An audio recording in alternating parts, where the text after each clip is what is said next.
Você me fez lembrar de um profissional que a gente está esquecendo também, Carlos, que eu já vi em vários projetos, que é os Building Code Consultants. O Building Code. Eles Mas o são Building especialistas ele é um arquiteto é, especializado em em código. código, O cara tudo sobre o código, tudo sobre o porque código.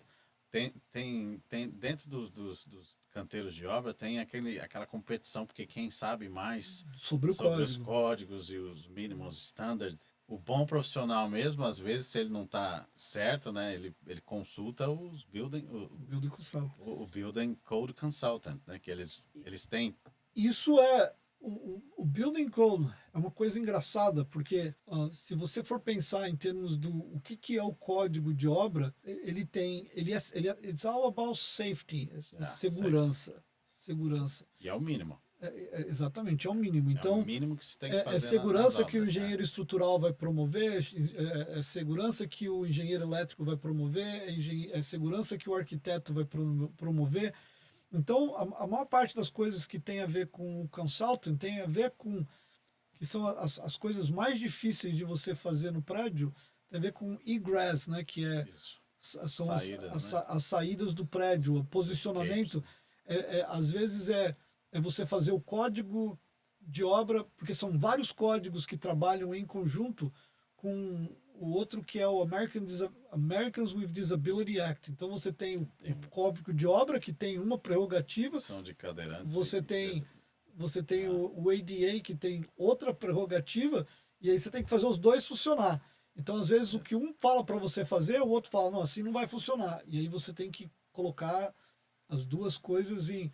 Então elas têm que ver com distâncias de saídas de emergência, localização de porta, é uma série de coisas que, né, quando você pega uma planta de um arquiteto, uma planta completa, ela fala sobre, entendeu, as diferentes, então você tem que colocar, existe código para a altura do disjuntor, para a altura do interruptor de luz, altura para a maçaneta, altura do do railing, corrimão, altura do é. corrimão, a distância que a porta, por exemplo, a distância que a porta de entrada do prédio tem que estar de uma determinada parede, porque se você for um cadeirante, você precisa de mais espaço para você entrar.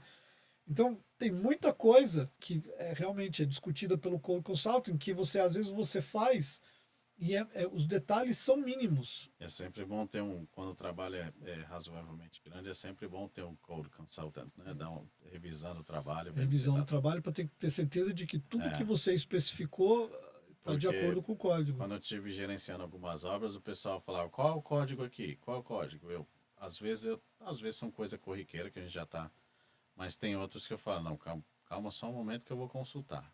Ah, mas você não sabe de cabeça? Não, mesmo eu vou consultar e ter a certeza de que eu estou falando, Yes. porque se eu cometer um erro aqui, vai embora até o fim da obra e eu não vou fazer isso. Eu não vou competir.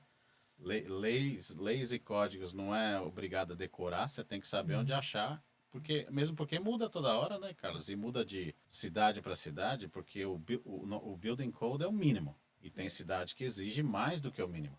A outra coisa que você falou do código agora que me lembrou, que é uma coisa que eu acho que muito pouca gente sabe, toda obra que você tiver, quem, quem for o CSL da obra, quem for o Tem que ter o encarregado, building code. ele tem que ter uma cópia do Building Tem. Code na obra, porque se o Building Inspector aparecer na obra e ele tiver uma dúvida, Tem que ser discutida ali, tem né? que Tem que ser ser procurada e tem que discutida. ser discutido ali na hora. E se você não tiver a cópia do código, você está infringindo. O fato de você não ter uma cópia do código na obra já é um violation. Já é um violation, Então exatamente. você sempre precisa de ter, se você é um profissional e você é um construction supervisor, você sempre tem que ter uma cópia do código no seu assento do carro lá, na hora que você precisar. Eu tenho uma cópia dela no meu Eu telefone. tenho no telefone e no computador também. Porque mostra também que você não consulta, né? Cara, se Yes. você não tem uma cópia ali, mostra que você não consulta. Yeah. Porque eu consulto, às vezes eu consulto porque informação é muito fácil a gente fazer uma confusão com 3 inchas, com 4 inchas. Às vezes o railing não passa um círculo de 3 inchas de diâmetro, às vezes é 4 inchas entre as balas. Então, toda vez que alguém me faz uma pergunta que eu falo, eu te respondo no final do dia eu te respondo, porque eu vou lá consultar, ter certeza, né? A não ser que seja assim a altura do railing, que a gente já sabe, 36, 42.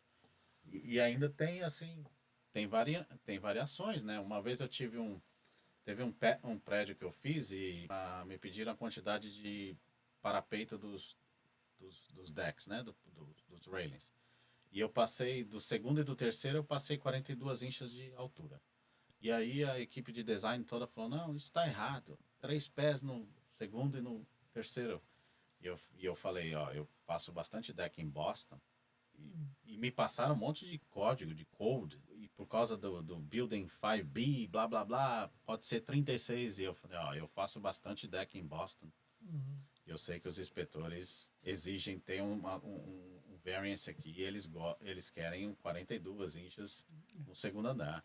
E discutiram, eu falei, eu printei o e-mail. Eu falei, eu tô tirando a minha responsabilidade. Eu já falei que era 42 inchas. Eu liguei pro inspetor.